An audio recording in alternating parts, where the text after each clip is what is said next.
Қызылорда облысы Арал ауданы Абай ауылы номер 59 орта мектептің 7-ші Б сынып оқушысы Мереке Мери Мұхағали Мақатаев тілектескен. Ей бауырым, көтерсеңші басыңды. Алатаудың асқарына күннің нұры шашылды.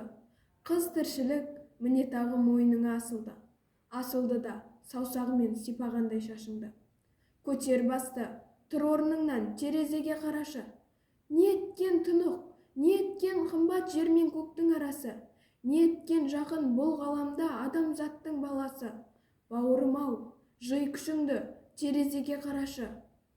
Жата берме, ауыр дертке бас ұрып. Әне біреу бара жатыр жұмысына асығып. Автобустан қалып қойған және біреу ашынып. Әттең, айналайын көңілі қалдау басылып. Қара шәне аңдап басып барады кетіп қарт адам. Ажарда, назарда, базарда тарқаған.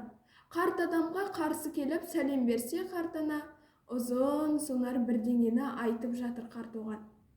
Мына жолмен уайымсыз әлі талай өтерсің. Шыға алмаған асуыңа аман болсаң жетерсің.